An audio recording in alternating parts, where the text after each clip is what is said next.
Ba Kristo bavandimwe, Kristo Yezu akuzwe. Reka tuzirikane hamwe inyigisho yo ku munsi mukuru w'abatagatifu bose, tariki ya mbere Ugushyingo. Amasomo adufasha, isomo rya mbere turarisanga mu gitabo cy'ibyahishuriwe Yohana Intumwa, umutwe wa 7, umurongo wa 2 kugera ku wa 4 n'umurongo wa 9 kugera ku wa 14. Zaburi idufasha ni Zaburi ya 24 mu dukubo 23. Isomo rya kabiri turarisanga mu ibaruwa ya mbere ya Yohani, umutwe wa 3, umurongo wa 1 kugera ku wa 3. Ivanjiri tuyisanga mu nkuru nziza Yezu Kristo ko yanditswe na Matayo, umutwe wa 5, umurongo wa 1 kugeza ku wa 12. Nitwishimire twese muri Nyagasani. Bavandimwe, uyu munsi turi hamwe na Kiliziya yose mu byishimo kwizihiza umunsi mukuru ukomeye w'abatagatifu bose. Abatagatifu ni intore z'Imana zatsinze urugamba rwo munsi, zikarangiza neza urugendo rwazo mu kwemera, zigasangira ibyishimo by'iteka n'Imana mu ijuru hamwe na Yezu Kristo wazutse akatubimburirayo. Ni umunsi udusaba kwishimira iby'Imana yakoze mu bavandimwe bacu benshi bemeye guharanira ubutungane. Ariko kandi ni n'umunsi twibutsa ko natwe twese, buri wese ku giti cye, duhamagarirwa kugera ku butagatifu. Nk'uko Yezu Kristo ubwe abitubwira mu Ivanjiri agira ati, ni mu b'intungane nk'uko so wo mu ijuru ari intungane. Tubisanga mu nkuru nziza Yezu Kristo kanditswe na Matayo, umutwe wa 5, umurongo wa 48. Yohana ati, ni imbaga itabarika iri imbere y'Imana. Mu isomo rya mbere twumvise Yohana Mutagatifu abona mu iyerekwa rye imbaga nyamwinshi cyane, ntawe ushobora kubabara, nabo mu moko yose, indimi zose n'amahanga yose. Bambaye imyambaro yera de, kandi bafite amashami y'imikindo mu ntoki. Bararirimba bati, ubucunguzi n'ubw'Imana yacu yicaye ku ntebe y'ubwami n'ubwa ntama. Aba bantu ni intore zatsinze urugamba. Yohana avuga ko bavuye mu magorwa akabije, buhagize imyenda yabo mu maraso ya ntama. Ni ishusho y'abemeye kubaho mu kuri no mu kwemera, nubwo byabasabaga gutakaza byinshi rimwe na rimwe n'ubuzima bwabo. Bivuze ko ubutagatifu atari uguhunga isi, ahubwo no guhangana n'ibigeragezo byayo, ukemera kubitsindira muri Yezu Kristo wazutse. Aba duhimbaza uyu munsi ni abantu banyuze mu magorwa akabije y'isi, ariko bakakumana ukwizera. Banyuze mu bigeragezo, ariko bagakomera mu rukundo rw'Imana. Natwe rero bavandimwe, nibatubera inyenyeri zitumurikira muri iyo nzira turimo igana ubutagatifu. Ab'imitima itunganye nibo bazabona Imana. Bavandimwe, Zaburi tuzirikana kuri uyu munsi mukuru w'abatagatifu bose itubaza ikibazo kigira kiti, ninde uzazamuka ku musozi w'Uhoraho? Ninde uzahagarara ahantu hatagatifu? Ibisubizo ni ibi: ni ufite ibiganza bitanduye n'umutima utunganye, kandi ntararikira ibintu by'amahomvu. Bavandimwe, iyi Zaburi dutera gukunda umutima utaryarya. Abatagatifu si abantu batigeze bakora amakosa, ahubwo ni abantu bemeye guhora bahinduka, bagahora bashaka kwiyunga n'Imana. Bamenye ko Imana yicaye ku ntebe y'imbabazi, maze bagahora bayigana igihe cyose. Burya ubutagatifu tuvuga butangira umutima wa muntu akiri hano ku isi. Ni umutima wicisha bugufi, wubaha Imana, kandi ushaka gukunda mu kuri no mu budahemuka. Ni nabyo Yohana Mutagatifu atubwira mu isomo rya kabiri ryo kuri uyu munsi mukuru, aho atwibutsa ko turi abana b'Imana kandi ari uko tugomba kwitwara. Aragira ati, dore urukundo Imana Data yadukunze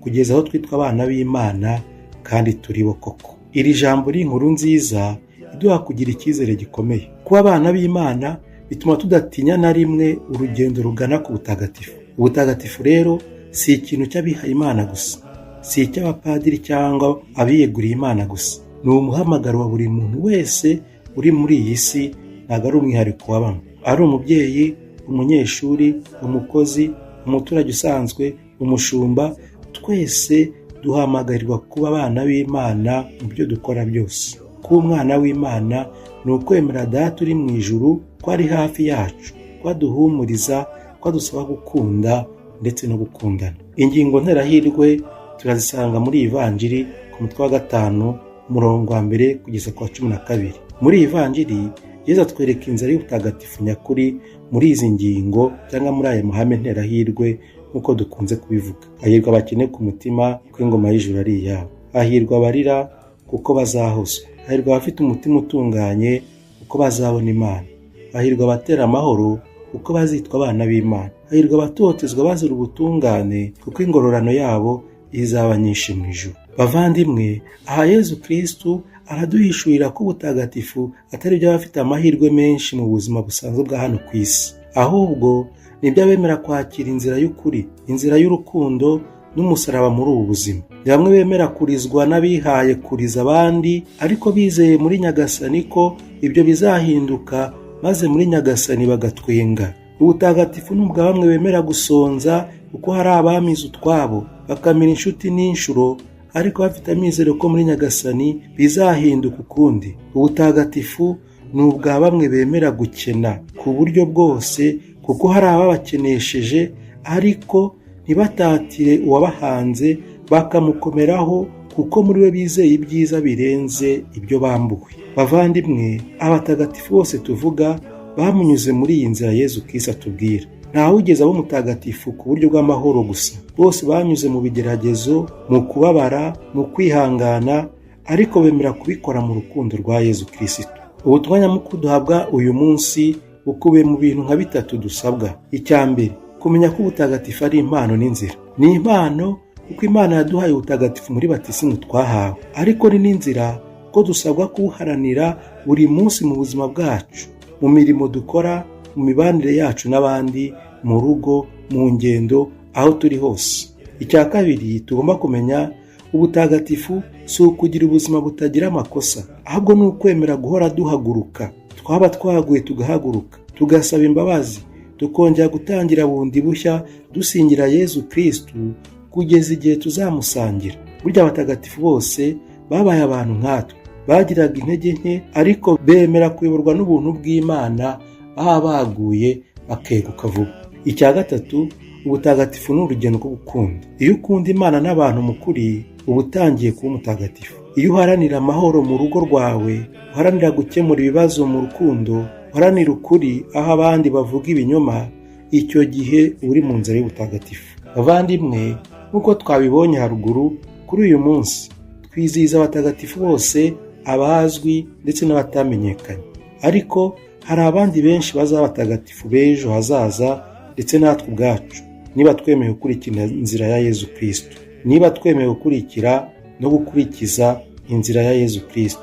Reka uyu munsi utubere umunsi wo kwibuka ko turi urubuto rw'ijuru, turi abashyitsi mu isi, turimo kugana mu ijuru aho abatagatifu batubanjirije. Dusaba Imana ngo iduhe imitima ifite ubushake bwo kuba intore nk'abatagatifu, iduhe kandi ubusabane n'abo twizihiza kuri uyu munsi. Dusabe. Nyagasani Mana yacu, Mwami w'intore zose, turagushimira ku mpuhwe n'ubuntu bwawe bitagira urugero. Turagushimira abatagatifu bose, abamenyekanye n'abatamenyekanye, bakoze ibyiza, baragukunda, bakomera mu kwemera. Dukomeze natwe muri ubwo butungane, ngo tube abahamya b'ukuri kwawe muri iyi si yacu. Twigishe gukunda, kwihangana, guharanira amahoro, kugira ngo igihe cyose tuzarangiza urugendo rwacu rwa hano ku isi, tuzabone kuba mu byishimo hamwe n'abatagatifu bose, mu buvugizi bwa Mariya Mutagatifu, umubyeyi w'Imana, kandi tubiheshejwe na Yezu Kristu, umwami uhoraho iteka ryose.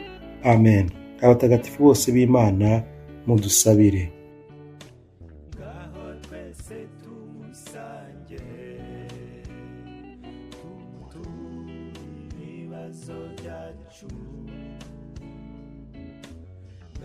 Twese tumwiringire, tumushimire ibyadukorera. Niba umenya ibyo dukeneye, azaduha n'ibirenzeho.